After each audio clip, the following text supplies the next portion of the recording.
The final boss just showed up and wiped out humanity's elite in seconds. Cornered, our MC accepts his fate, but the monster stares right at him and goes, "Daddy?" Before he can even process it, he gets gobbled up, but he wakes up 10 years in the past, awakening the most bizarre hidden class in the system, Guardian of Fear. Before, he was just a classless scrub used as monster bait, but now the calamity that wrecked the whole world turned into his cute little pet daughter, an unbeatable boss working as his personal bodyguard, glitching out the system's rules, fusing nightmares together, and building an army of otherworldly beasts. The ones who humiliated him in the past are about to find out what true terror feels like. Our story kicks off with the MC breaking out in a cold sweat, which tells you things are already looking pretty bad from the get-go. To make matters worse, the poor guy can barely stand and his hand won't stop shaking. Can't blame him since he's surrounded by a bunch of people who've been taken out. In this chaotic scene, we meet our MC, a Mike Leo, a rookie player with no class at all. Looks like his entire party got completely wiped out, and he promises to explain why. But before any explanations, he needs to figure out these system screens that keep popping up in his face, looking like a major trouble alert. Our hero knows he's in a tough spot, but he doesn't get why this darn screen is flashing so much. It's not 1 or 2 warnings, it's hundreds. Yikes. Now we see why. A bizarre creature just appeared in front of him, a shadow-looking woman with a killer bod and a bunch of hands. According to the system, there's no way out. He's completely on his own in this. To complicate things, it couldn't detect the creature's species or level. Everything just says unknown. One thing's for sure, this creature is weird as heck, but at least her Colgate smile is on point, with those pearly whites. But hold on, folks, because here comes the explanation. A game called Paradise Heaven basically glitched out reality about 10 years ago. Because of that, dungeons and monsters started popping up everywhere, and the survivors earned the title of players. You know, the classic story we've all heard before. To get a better sense of the context, let's rewind a few hours, 2 to be exact. We're in a destroyed area known as the Uninhabitable Zone. There, some blonde dude is chewing out the other players, saying that if they keep slacking off, they won't get their bonus. Turning to Leo, this same guy tells him to pick up the pace and get a move on. Our MC, already sweating, can only reply, "Yes, sir." Meanwhile, 2 players question why a classless guy like Leo is in their party. The other one explains he's only here because he's an expert at escaping this area. With a sour look on his face, our make Leo adjusts his glasses, thinking this whole situation is a total drag. Then, he explains that they're in a unique level B dungeon that appeared in a city hospital and that no one has ever managed to clear. Coincidentally, the MC was in that area when it all went down. He managed to escape by the skin of his teeth, awakening as a player, and since he knows the place so well, he became a sort of guide. Finishing his explanation, we see another group celebrating a job well done. That guy over there is Luca, a rank B jurist. He congratulates everyone and orders them to continue exploring. Walking over, this Luca fella asks a mic for a status update, and our little MC confirms they're in the ideal position. Analyzing the city map, he explains that the area between the center and the outskirts is full of weak monsters and tons of resources, prime pickings for the team. Hearing the news, Luca gets all hyped up and decides they'll head straight for the central area to clear the dungeon once and for all. The MC immediately shuts down the idea, thinking Luca has got to be kidding. He even wonders if the guy is serious. After all, there's no way he wants to meet his maker this soon. Losing his patience, the blonde guy tells a mic to go on ahead and lead the way. Our MC tries to argue, but it's no use. The jerk is the boss. Trying one last time, he yells that this isn't a normal rank B dungeon, and that with information from 10 years ago, there's no way they can handle it. He suggests they could take it slow, gathering resources, data, and analyzing some monsters. Suddenly, something flies toward the MC. Oh ho, looks like Luca didn't appreciate the suggestion and has already grabbed the kid by the neck. With that, he lifts our little MC into the air with no trouble at all. In a threatening tone, Luca says he came here to clear the dungeon, so the MC better shut his mouth and do his job. In other words, lead the way, because at the end of the day, he's just a classless loser. Struggling to breathe, the MC apologizes. Luca then throws the kid to the ground, making it clear he's only getting special treatment for his escape expertise, and nothing more. To smooth things over, our MC says it's fine. He'll guide the group to the central area. But of course, he's no fool and doesn't want to get taken out. His plan is to bail at the first opportunity.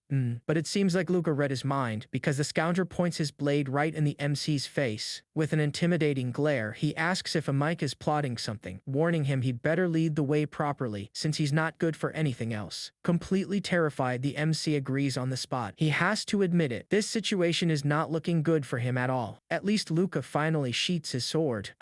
With a disgusted look, the spoiled blondie complains about having to get his hands dirty with the MC. Meanwhile, a Mike is left on the ground, trying to think of a way to escape. To make matters worse, a background character in the distance comments that someone without a class shouldn't talk back to a rank B. After a while, the group reaches the city center and finds themselves in a totally post-apocalyptic scene, with everything in ruins. Taking a look around, Luca comments that he doesn't see much of a difference. Aside from the greater destruction, the rest is the same. Our MC thinks this blonde guy is a complete idiot. This area is a nest of monsters, and he plans to get the heck out of there as soon as the chaos starts. And speak of the devil, just as he thought of chaos, the creatures showed up. Out of nowhere, a rank B monster appears. Actually, it wasn't just one but several, and they're all rank B. With a confident smirk, Luca tells the entire team to calm down, saying a single attack from him would send these things to another dimension. Playing flamethrower, the jurist hits the entire horde at once. Seeing that, a Mikey stunned by the power of a rank B jurist, who seems as strong as a rank A. This scene gets our boy a little down, wondering what it would be like if he were that strong himself. Suddenly, something snaps him out of his daydream. His detection skill started beeping, reacting to something. He realizes that the monsters are getting closer and closer and fast. Desperate, he runs to Luca to warn him that he's detecting something huge coming very quickly and that they'd better get out of there. With pure mockery, the obnoxious blonde guy ignores the MC, laughing at the idea of a classless person having a detection skill. But to wipe that smirk off his face, the ground beneath his feet starts to crack. Right away, the group gets worried, realizing the ground is indeed breaking and that something big is on its way. Our MC is also caught by surprise. He knew something was coming, but he had no idea what it was. Unfortunately, it's already too late. Everyone is thrown into the air, or rather, down. In the middle of the fall, the jerk Luca grabs our MC, accusing him of leading them all into a trap. Meanwhile, some players spot a dark creature in the midst of the dust. Suddenly, the MC realizes his detection skill has simply vanished. If his sensor isn't working, what on earth is happening? Finally, the blonde guy lets go of the MC, throwing him to the ground and remarking that that thing is impressive. He says he'll focus on the creature for now, but he hasn't forgotten about taking care of the kid later. Amidst the dust, an arm covered in scars begins to rise. And then, the bizarre creature from the beginning finally appears, inviting all the humans there to play a game. From a distance, Luca remarks that it's the boss, and the final mission is about to start. Amazingly, he was right. A system screen appears, stating that the objective is simple: eliminate the unidentified object within the time limit to earn an unknown treasure. As soon as he hears the system, Luca immediately lunges into an all-out attack. With a psycho smile, he yells that he's going to burn everything until it turns to ash. Lying on the ground, the MC just watches, trying to understand what's going on. When Luca's attack finally stops, the creature simply vanishes into the flames, leaving the players confused. While Luca tells everyone to stay on guard, the creature stealthily appears right behind him. Sensing a strange presence, the blonde guy slowly starts to turn his head. But it's too late, my friend. The woman starts dishing out kicks and smacks all over the place. Yelling that they are all naughty boys, she charges at the team as they try to fight back. But honestly, it doesn't do much good. With ease, she grabs most of them, getting ready for her feast. I mean, it looked like it was going to be a feast, but she actually just hurls everyone against the wall with full force. For her, this is all just fun and games, commenting that it's been a while since she's had this much fun playing. Lying on the ground, the MC can hardly believe his eyes. The creature has already taken out almost everyone. He tries to pull up the info screen, but finds nothing on her. Species level and abilities are still unknown. With a scream, the crazy woman punches the ground violently. The impact sends the MC flying right into a wall. Trapped in the rubble, the kid can barely move, as the blow was incredibly strong. The creature then positions herself over the players' bodies and, to his horror, looks directly at him. Licking her finger, she says she smells something familiar. Our MC, panicking, is already thinking, "Not me, lady, not me." And then the creature gets even closer and calls the MC daddy, asking if it's really him. With that question, the kid is left completely clueless. Like, did she really just call him dad? In the guy's head, this makes zero sense. It's impossible for him to have a daughter this big, unless that solo science project he conducted in the bathroom last Saturday somehow mixed with radiation and created this thing. To make matters worse, the creature is still there, insisting on calling him dad. Despite his nerves, the MC thinks that if this is the situation, maybe he can work an angle to escape. As if reading his mind, the little monster says that escaping is a brilliant idea and the best solution. With a terrifyingly wide-open mouth, she calls for daddy to come home. Seeing that disturbing disturbing scene, our little MC starts screaming in fear. But it's too late because the creature has grabbed him. And there goes our protagonist, getting swallowed. As he falls into some kind of portal, the kid thinks that being eaten is the worst possible way to check out. At that exact moment, a system window appears, congratulating the kid for unlocking a secret class. The class name is Fear Guardian. We have to agree, that's a pretty sick name. If the ability is just as good, our little MC is set, and luck might finally be on his side. Right after that notification, the kid starts to slowly open his eyes. Little by little, he begins to see his own arm, confused about what just happened. When he comes to, our hero realizes he's there, alive and well. Jumping to his feet, the kid immediately recognizes the place. He's back in his own house. On the TV, a host says good morning, and on top of that, announces the date, January 30th, 2100. To be more exact, it's already 4 in the afternoon. Our MC is shocked by the news because, according to his calculations, the Paradise Heaven game launch is in 5 hours. This can only mean he went back 10 years in time. Heck yeah, what spectacular news. He can hardly believe it's real. After all, the kid had no idea he had a skill like that.